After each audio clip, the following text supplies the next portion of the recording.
Last episode, I talked about shame and blame and how shame was the internalized sense of neglect, abuse, and all those other negative experiences, and blame was the externalized experience of that. So we either felt terrible about ourselves and felt responsible for all things, or we blamed everyone else. Regardless of which direction we took, all of us end up feeling terrible about ourselves. We lose our sense of self, we lose our sense of worth, and from that we have a lens where we can't see around us what's true, nor can we see inside of us what's true. Well, once there was a young woman named Billie, and she was one of my very first clients, many, many years ago, and she surprised me today. She showed up at the studio and said she wanted to say hi, and one of Billie's major issues when she came to see me was shame. So I call that serendipitous. So we're going to shift around part 2 today, and we're going to talk with Billie. Hi, I'm Dr. Guldal, and this is Are You Awake? I'm really excited that Billie showed up here today. It's thrown the whole thing for a loop, so we're going to just let this unfold naturally and organically and see where it takes us. But honestly, she's the one that you may have heard me speak about on many other episodes because she uses the word, I feel little. Or she used to say, I feel little, when she felt shame. And that just summed it up for so many people. So we're going to talk to Billie in just a moment. But just remember the basics. Connect at drguldal.com, Dr. Guldal.com. Connect at drguldal.com. Send us your feedback. Like us on Twitter, Facebook, all the social media. We'd love to hear from you. I really want to know who you are. Billie, welcome. Thank you. It's good to see you. You too. So what made you... I'm excited. Thank you. I'm really excited you decided to do this. You've agreed to do this with us. So what brought you here today? Well, I love you. Hope so. And seeing you brightens my day, always. And I don't know. I just wanted to be around you. Every time I'm around you, I always feel better. That's so funny. You know, I don't know if you listened to last episode. I thought maybe that's what brought you in. But today I'm recording part 2 of this experience of shame. And I love that. I love that. Where are you now? Because we haven't talked in, years. Mm-hmm. So, can you talk about where you were in the beginning and maybe what happened through the work, how that changed for you? Oh my God. You made a difference in my life. I remember sitting on your couch and feeling like I hated life and I just wanted to die. And that's all I felt. I was numb and I was miserable. And now I don't hate life. I don't want to die. I still have moments when I still feel little. I still feel insecure at times, but they're not, I don't sit in it as long. You don't sit in it as long? No. Those words that you described, those were some of the ways that I talked to, the people, our audience, and the clients I work with in terms of how shame manifests. Mm-hmm. You know, it becomes insecurity. It becomes I want to die. It becomes I hate life. Mm-hmm. Can you talk a little bit about how you got there? More about that? How did that carry you through the day? Who was Billie through the day walking around with a shroud of all of that stuff? Well,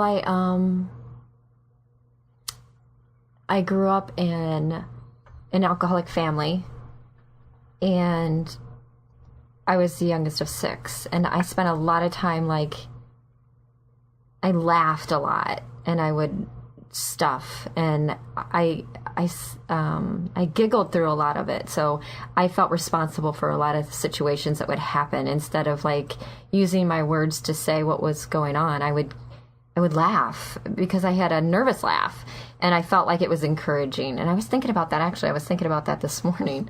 I have 3 children now, and I was thinking about how I need to talk to my daughter about it. But I actually I can see her handling a situation much better than I would have back then. But how did you do that?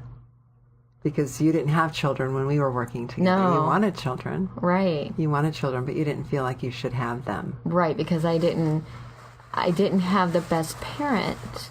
But then actually you were my parent. You became like my parent because you gave me skills to learn how to just to grow up, I guess. So what did you do differently with your daughter that you didn't get? What did you give her that you didn't get so she wouldn't feel shame? Because that was, I remember, a key topic for us if I do have a child, I don't want her to feel this way. I don't want her to feel little. Mm-hmm. Do you know, like, what did you do actively? We speak a lot. We have conversations a lot. I have 2 boys and a girl. And like the other day, I heard something about suicide. And my 8-year-old is too young to understand this. So then I grab my 11-year-old and my 13-year-old and I pull them in the room and I'm like, okay, I heard another story. So we talk about it. We just talk about it. And I say, you know, I heard that this boy was bullied and I'm so scared. It scares me. I don't ever want you to commit suicide. I don't want you to ever bully somebody else. I mean, it's such little, it's just words. I mean, it's words and it scares me. And this is what happened. And this is how the kid did commit suicide. And I need you to use your words. I need you to come to me if you ever feel little, if you ever feel scared, if you ever feel these things, if anybody ever bullies you. And it's the smallest words that can hurt somebody so big. And they both were like, we would never do that. I'm like, you just need to know that the smallest words can hurt somebody that big and somebody can take their lives. And it hurts me so bad to think that you could be taken from me or that you could hurt somebody, that they could be taken from their parents. And my mom would never have had that conversation with me. She was drinking or using drugs or whatever, you know, medication. So you were alone? I was always alone. And you were scared? She was physically there, but she wasn't there. Right. Yeah. Did you take care of her? I took care of her. You took care of her? Yeah. Yeah. So that must have been really scary. It was really scary. Yeah. Yeah. So it is different. I love you. I love you. I love you. I love you. I love you. You're the best. You're the best. I really didn't pay her. I didn't pay her for this. I didn't even tell her to come today, and here we are. Oh my gosh, I am so happy. I'm so happy. So great. I'm so happy. When you got so passionate a moment ago about your children not feeling that or not doing that to another, that tells me, and I know your history, but I'm sure the viewer and the listener is picking this up as well, that you had those words said to you? Did people bully you? Did people say mean things? Or did your parents, while they were drinking, people tend to sometimes not be kind when there's alcohol and drugs? I mean, I met your mother once. She was very sweet, but she wasn't present. She was never present.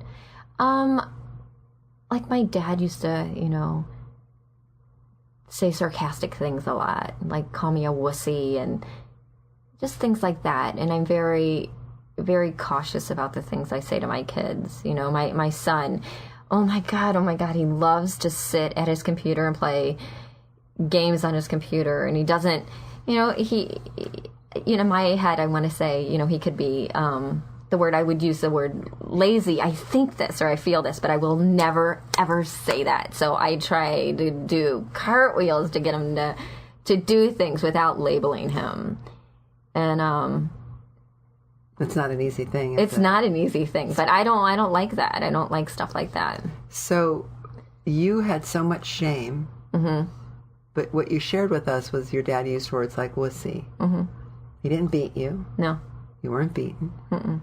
Often people think that some of the topics we talk about here that the world is talking about in the trends or with suicide, that the bullying or the intention is outright so obviously mean. But what you're describing isn't that. You're describing a home that was lonely, scary, some sarcastic words that left you even more shaken. Yet when I first met you, and I was young in my, you know, therapy residence, if you will, was many years ago, I had never met anyone that carried as much shame as you. And yet we couldn't point to one big incident. What I'm saying is I think people who are listening often feel like, well, I wasn't raped, or this didn't happen to me, or maybe it did. But it doesn't have to be those huge events. Those huge events definitely contribute to feeling shamed or blaming others. But sometimes it's the chronic, constant sense of, what would you say, lonely? What else? Yeah. Wow. You're right. You're right. Because the other things are so obvious out there. Right. But yours wasn't. And yet it took years for you to get out of, I feel so little. I'm scared to be here. So what else was going on? Because I think your mom was scared to be here, right? Yeah, my mom was really afraid, so she would medicate and drink and... Would she talk about her fear? Oh my gosh, she talked about her fear all day long. There you go. Yeah, that's right. She would be like, okay, I've got a doctor's appointment. Or no, say a prayer. It was always say a prayer. Mm-hmm. Say a prayer. And I'd be like, oh my God, what's going on? I've got a doctor's appointment. Why? It's just a checkup. When? In 2 months. Oh my God, we would all be like, it was horrible. We'd always be worried. So there you go. Yeah. It's the chronic things that become our everyday. Yeah. Because that say a prayer, I haven't seen you in years, but do you still say that? Do you still say it? Because you used to say it too, because you learned it from your mom. I did, didn't I? I used to say it all the time. Well, we were good Catholic goers, and not so much, right? We were brought up on a lot of guilt and shame with the Catholic and religion, and I don't have a problem with other people going, but I don't go anymore, and I feel bad about that because I want to give my kids something. Do you pray? Yes. You still pray? I do, but nothing like I did before like that. But that wasn't praying. That was, I'm terrified of the world and I want you to save me. Yes. Your mom's experience. Back to, she would do those things, and for a child, once or twice of that is enough. Oh my God, it was horrible. It was horrible. Yeah. The message is the world is terribly scary, and anything and everything you do is going to be horrible. Right. And somehow that became shame for you. It became fear of the world, but also something like you didn't do it right. Was it because you couldn't fix your mom?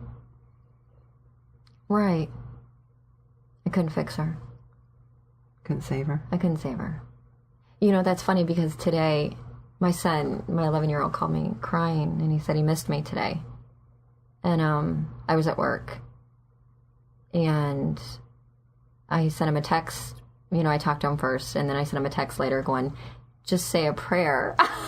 Did you? I did. I said, say a prayer that God will hang with you today, and things will be better. And I'll say a prayer too. And that's funny, because I don't throw that around. The way your mom did? Not at all. But this doesn't sound like the way your mom did. No. Is it the same? No, not at all. Not at all. That's so funny. No, I don't do that. I touch their little belly sometimes, and I'll do things like, use your intuition.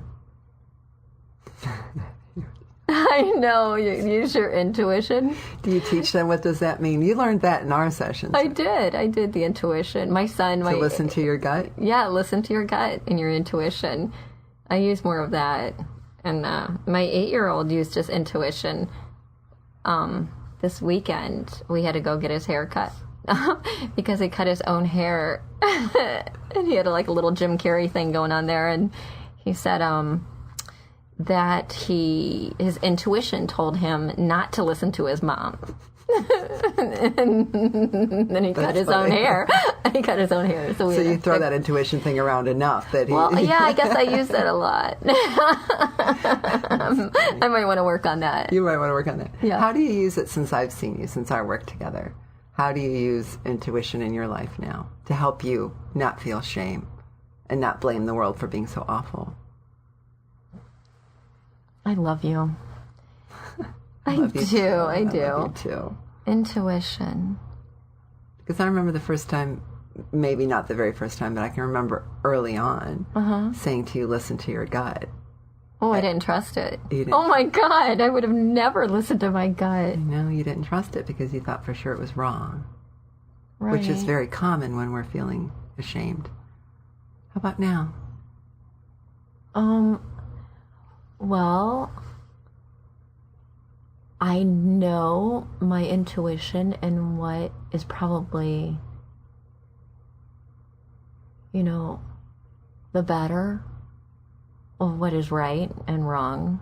Does it help you out of feeling anxious or bad? Because shame is something that many of our early wounds will stick with us forever. Healing never means it. Remember this? Healing doesn't mean it's gone forever. Healing doesn't mean it's gone. Right, right. Remember we used to talk about that? Right. Healing means that we understand it. And then when those old feelings come up, yeah, it means that something triggered Something Right. triggered a wound inside of me. It's not bad. If I'm feeling shame, Yeah. and I've done a lot of work around healing shame, and all of a sudden I have shame again, that means something happened to awaken those old feelings that allows me then to look outside of myself or inside. What's happening? Right. Am I around safe people? Is this a safe environment? Have I just said something to myself to do that? The wound can become our friend. It can be the one that guides us. Do you remember that in our work? I do.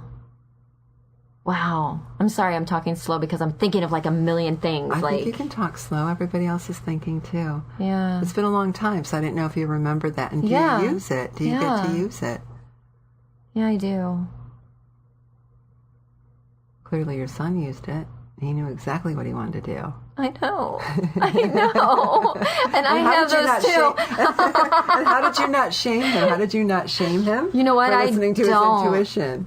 I so try not to ever shame them. Like, I how had do you manage that a situation? I still want you to use your intuition, but like you have to listen to Mom. Oh my God. I had That's to funny. turn around and try not to laugh. And then I had to discuss about consequences, that, we have consequences. And what are your consequences? What happens to this? And he goes, I could have cut myself. You're right. And oh my gosh, it was hilarious. That's so cute. So funny.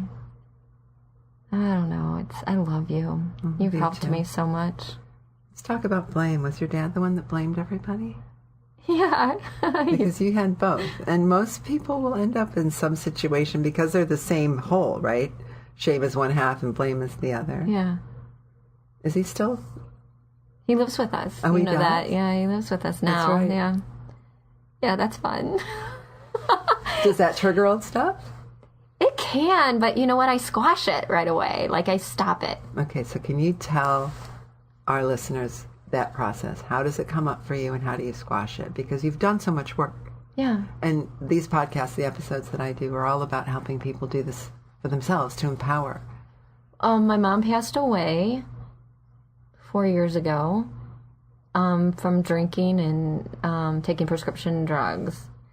And I'm the youngest of 6, and nobody jumped up there to help out with my dad. So I took him in. My husband said that that's great. He'll help out, and he retired the same time. So it's been interesting. How does your dad not trigger you? He triggers it a lot.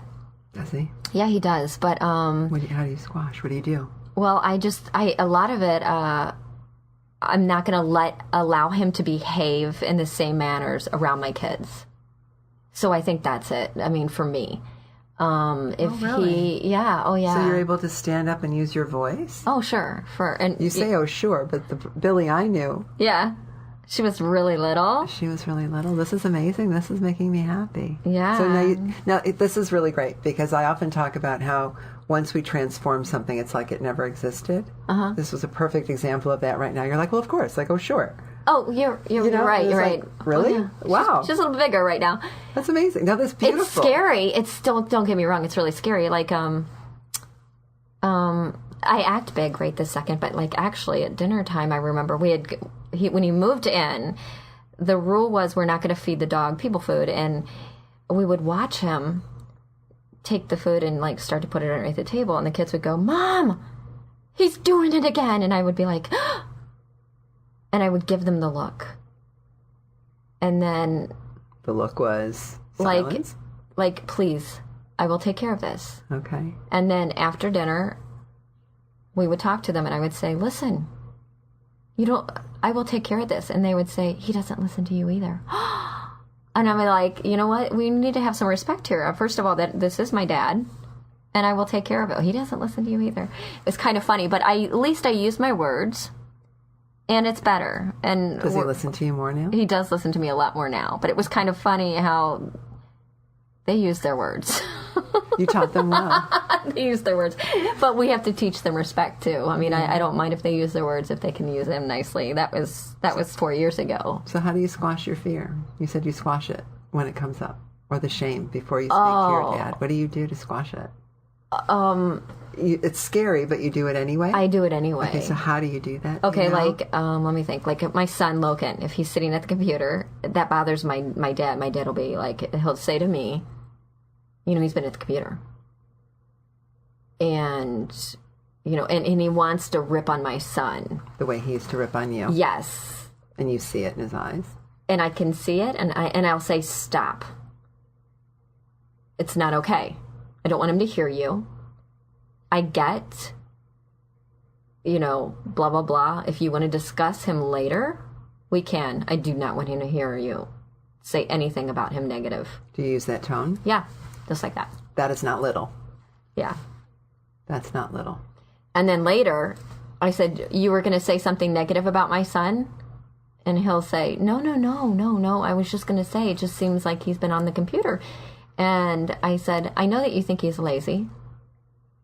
Well, no, I just think that, he's been there for a while. So he talks in circles and he tries to be like sarcastic with his stuff. Like he was, when I was little. But you never confronted him when you were little. You couldn't. No. And I say, I'm concerned that he sits at the table, at the computer a lot, but he likes that. And, it's not the same when we were little. We could go outside and play. It's true. And we live on a busy street corner, and there aren't kids in the neighborhood. I try to get them to get up and do some stuff around the house, and let's go do this and let's go do that. But, he likes what he likes, Yeah. But I just, like sometimes he'll want to talk about my ex-husband. And the kids are close by. I'm like, no, you will not talk bad about him. So you did find your voice. Yeah. The big girl voice? My big girl.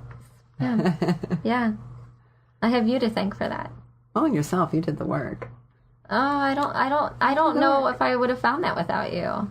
Thank you. This was a lot of fun. Really, Yeah, it was I can't believe fun. you stopped by, and thank you for sharing your story. And I know our listeners are going to get so much out of this. I hope so. And this is great because I use that I am little so much. I use it in seminars. I used it on, the early Are You Awake shows.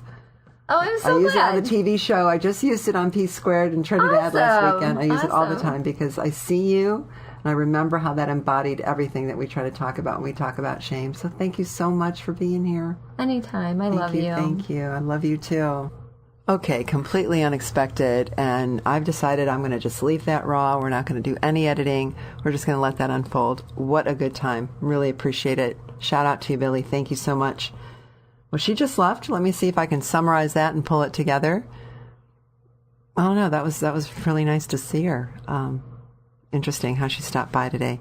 The world of synchronicity. There are no accidents.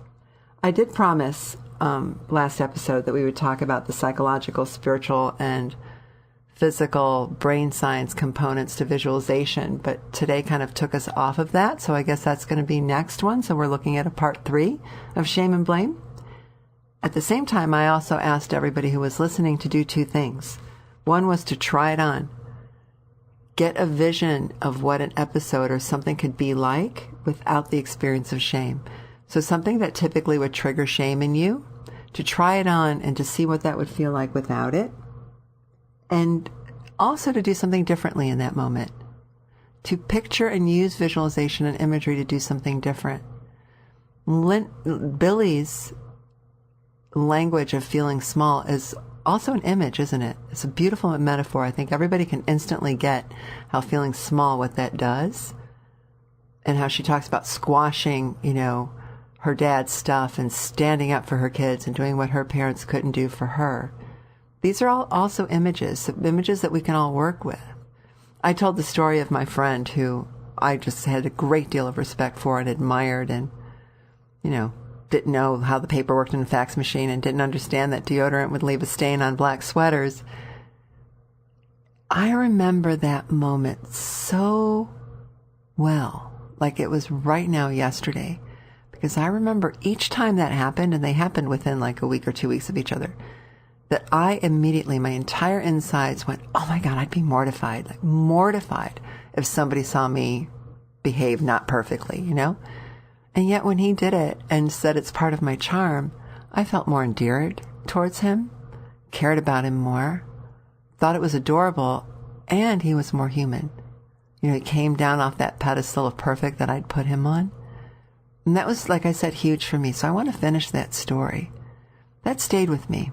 And it's funny because it was Billie. It was those same years as I was seeing Billie.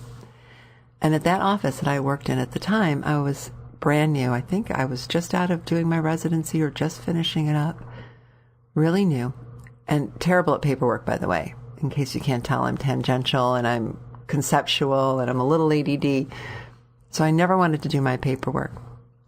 Meaning case notes, try to summarize in one paragraph what happened in the entire hour. But what I did love to do was go hiking. And that was my therapy. After listening and being witness and sharing witness and walking through the trudge of pain with people 4 and 5 hours back to back, I needed out of there. And I needed to go to the park. We have this beautiful preserve right by the office. And I would change my clothes in the office and I'd run and I'd go, depending on time, 20 minutes, 40 minutes, and come back, do the evening. And that made my world. That was my therapy. It was my connection to self. It was my connection to source. Very important time for me. But that meant I didn't do my case notes. So the young woman that was the office manager at the time blocked my way. She blocked the door. Now, she'd done this before. She'd block the door and said, "Where are you going?" And I would shamefully say, "To the park." And she'd just give me a look. Now, mind you, she was 15 years younger than me then. And she'd give me the look and say, "Your case notes are behind." And I would, oh my God, instantly shrivel and collapse, instantly feel totally humiliated, say, "Oh my God, you're sorry," and go in there and work like a dog and get them done. Now, when I would go to the park, I would come in on a Sunday and I'd get them all done. That day, she blocked my door and I said, "What are you doing?" Well, it had worked before. She goes, "Where are you going?" And I said, "The park." And she said, "The case notes, the same story." And I looked at her and I said, "You need to get out of my way. I'm going to the park." And she blocked me further. Unbelievable. But in that moment, what was funny is I noticed that she did that. And I knew that that was a story of my life, that people could, they could do that, right? They could push me around. It was easy. I looked at her and I said, "I'm not going to do them. I don't like doing them. I'm going to do them on Sunday." And she started saying something negative. I don't know what it was. And I stood there really tall and I said, "You know what? It's part of my charm. Now get out of my way." Oh my God, I laughed all the way to my car. I was skipping. I was sprinting in the park. I was so excited because I did something differently. I moved it. I shifted it. And in that awareness that I had with my friend, the aha moment, I tried it on.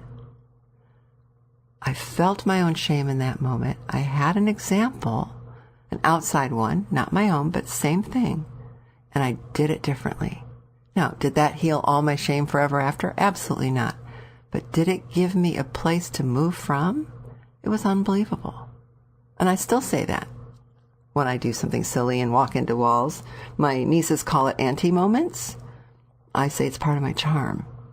I'm a little bit of an airhead. People do kind of laugh at me when I say I have 2 PhDs. They're like, "Yeah, really?" But in the past, that would have mortified me. Now it's like, it's just what is. It's part of my charm. Like, I'm an airhead. So I invite you to join me in this. I invite you to join me in this journey and join Billie.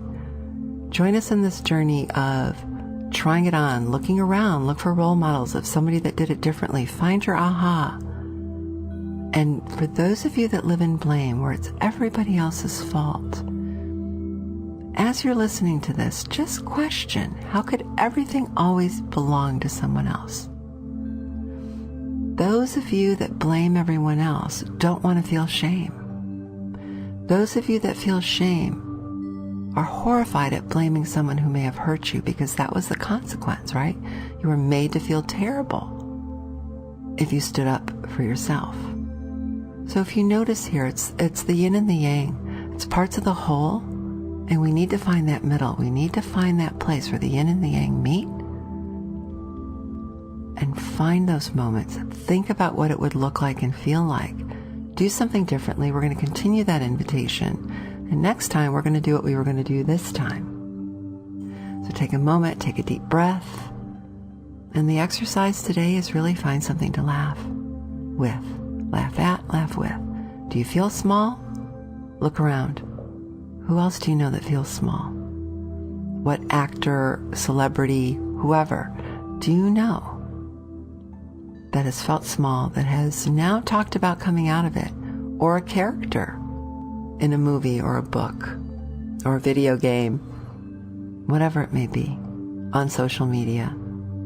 Today, your invitation, your exercise, your AAE today, is to find a way to laugh, to find humor and the irony on if you became one who lives in shame or one who lives in blame. Look for the irony of that, because there's freedom in the irony. No, pain isn't funny. Absolutely not. Is there irony in how we continue to live in our lives? Absolutely. Join Billie in her giggles. Join us next time. I thank you so much for listening. Just know that we are all relation. Walk sacred.